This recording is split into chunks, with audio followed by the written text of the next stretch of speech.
Hi guys, I'm Kat, and like the usual, today I have for you a true crime case, a word in Romanian, and I'll also be doing my makeup at the same time.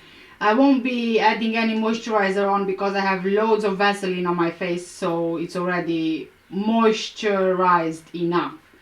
Okay, so let's get started with the word for today. Înec. Înec. Înec. Înec. Înec. Well done guys, you just said drowning. On December 16, 2021, a boy's body was found buried under the floorboards of his Arkansas home. Blue Roland was found by police on what is said to have been his 6th birthday. Court documents reveal the disturbing discovery and the horrific story behind Blue's death, and it's one that will shake you to your core. Blue's mother, 28-year-old Ashley Rowland, allegedly told police that her live-in boyfriend, 33-year-old Nathan Bridges, drowned her son in the toilet bowl before cutting a hole in the floor and burying his remains. Ashley and Nathan were both arrested and charged with 1 count each of capital murder with Ashley an accomplice, abuse of a corpse, tampering with physical evidence, first-degree endangering the welfare of a minor, and first-degree battery. Nathan was also charged with 2 counts of permitting child abuse, the second charge in connection with Ashley's 6-year-old daughter and Blue's sister, Taylor, who was hospitalized with severe burns to the top of her head. According to a probable cause affidavit, Blue's paternal grandmother, Karen Rowland, whose son is the children's father, called the deputies with the Lee County Sheriff's Office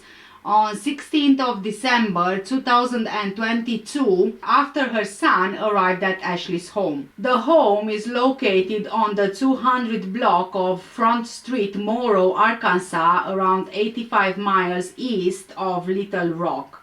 He was supposed to pick up the kids for a court-ordered visit, at which point Ashley Rowland brought out her daughter Taylor, who had apparent injuries that scabbed over on top of her head.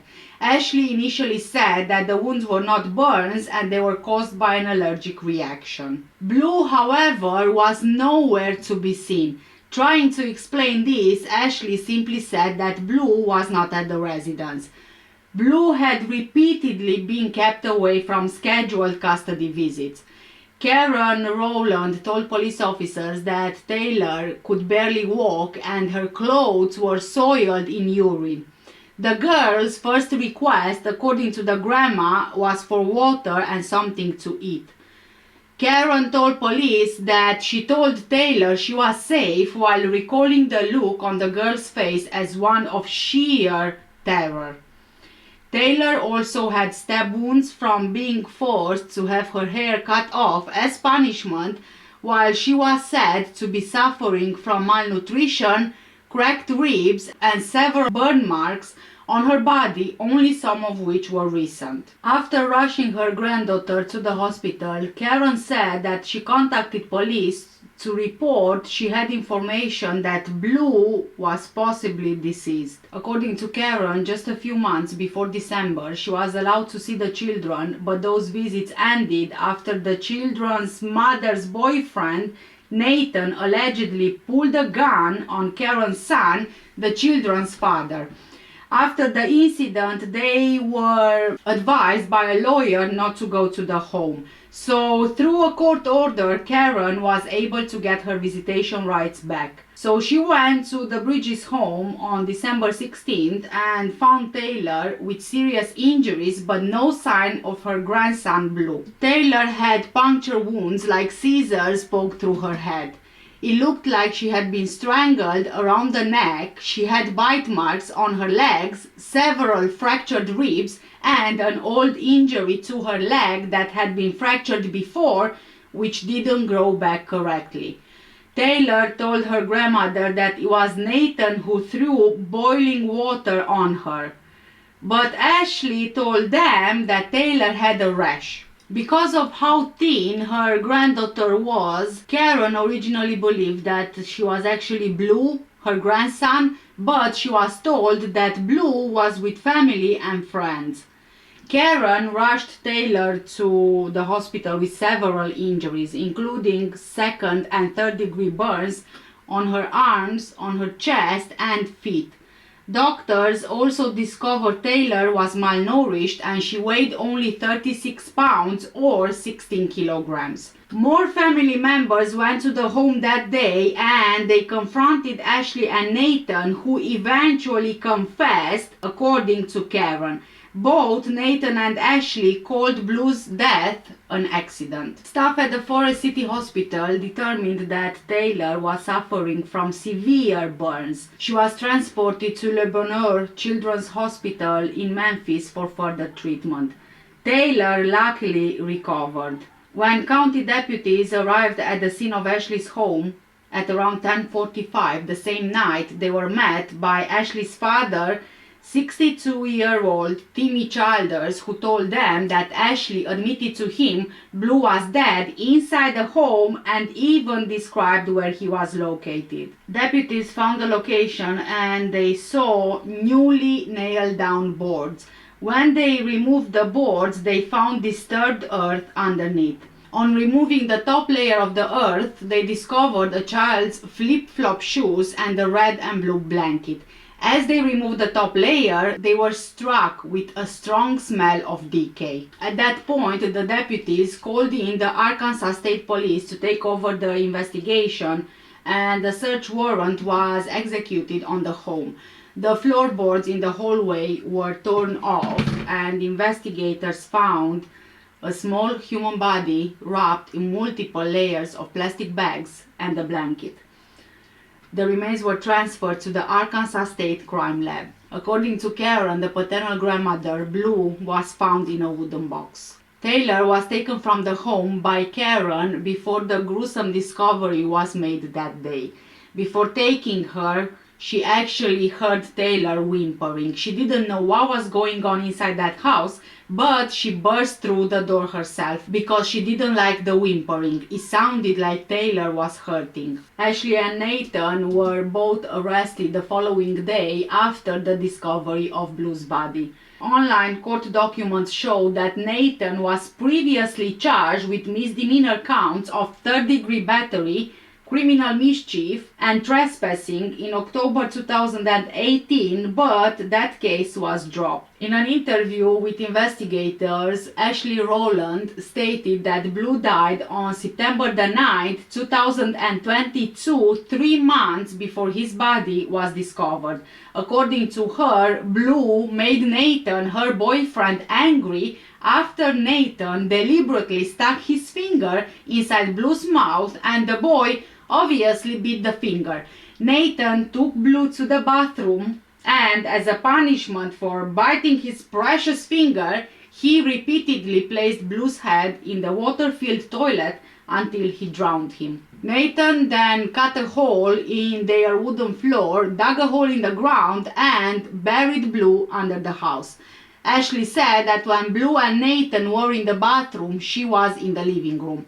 When Nathan came out of the bathroom, Ashley went inside and she saw Blue struggling to breathe and his body was limp. However, Rebecca Fitting, Nathan's ex-wife, who knows Ashley, told police that Ashley previously told her that Blue came out of the bathroom with his face, body swelling and foaming at the mouth before he collapsed and died. Ashley at the time insisted that she didn't know what to do and buried Blue under the floorboards. Ashley also told investigators that Nathan was the one responsible for her daughter Taylor's burn injuries. She claimed that he held the girl's head and upper torso under hot water in the bathtub as punishment for her behavior issues. Taylor's injuries were identified by medical staff as severe burns. In this case, however, the water was scalding hot and Nathan eventually released the girl before she could die like her brother. The special agents were also called to investigate the injuries sustained on Taylor Rowland. Both Ashley Rowland and Nathan Bridges appeared in Lee County Circuit Court for a probable cause hearing.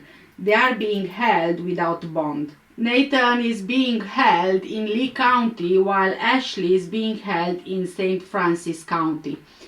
Glenda Farrell, who is a neighbor which lives just feet away from the house Blue lived in, said that the children and Ashley moved into the home only in the summer of 2022.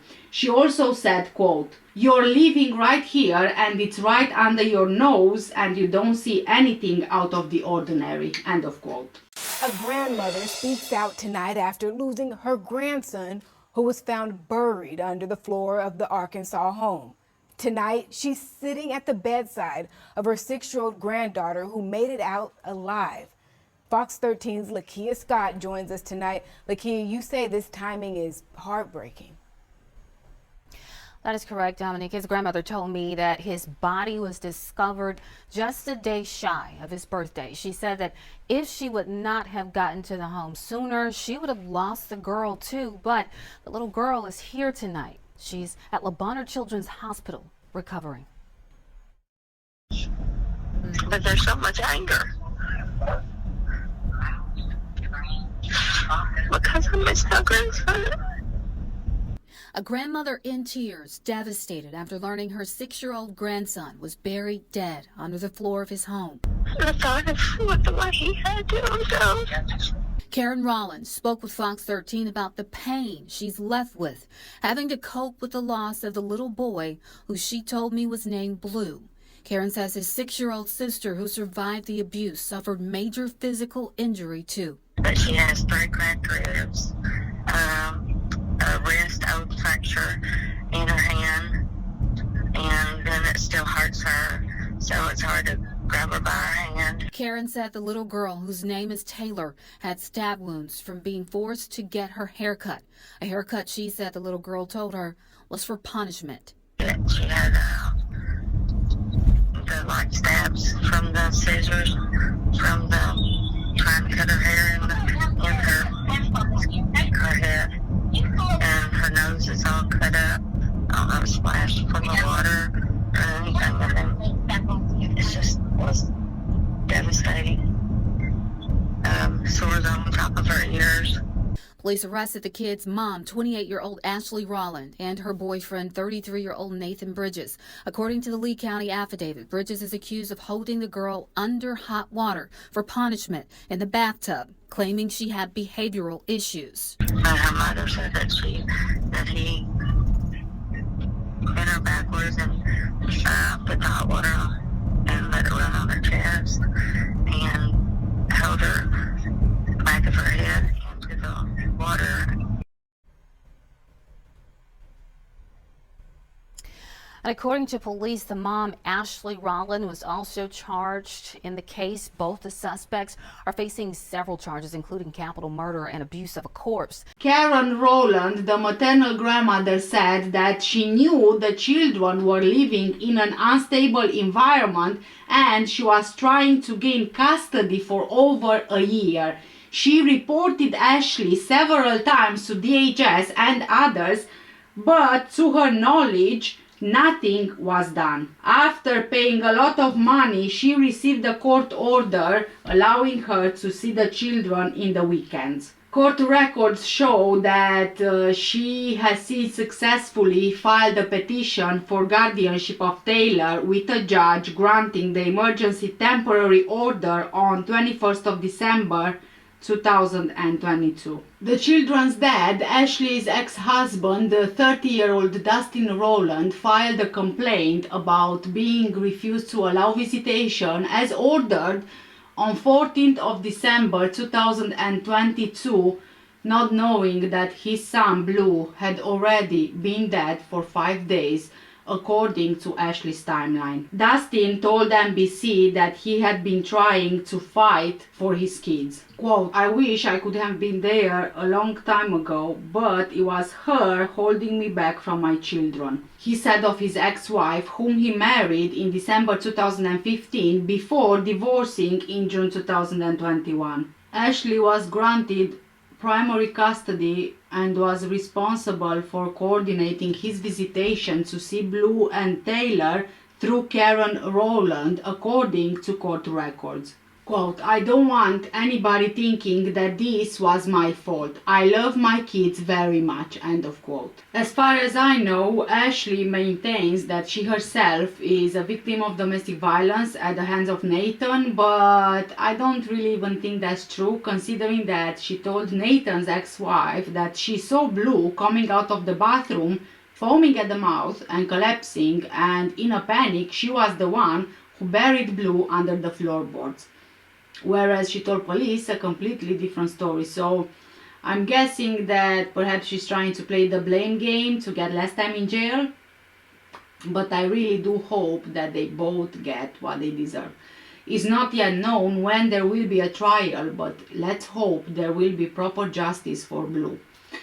Blue Avon Rowland, born on 16th of December 2017, was a sweet little boy who didn't deserve what happened to him. For the life of me, I have been doing true crime cases for the last 3 years now, and I can still not understand how someone can allow their partner to abuse their children. You bring someone into your children's lives and it's not about your children anymore.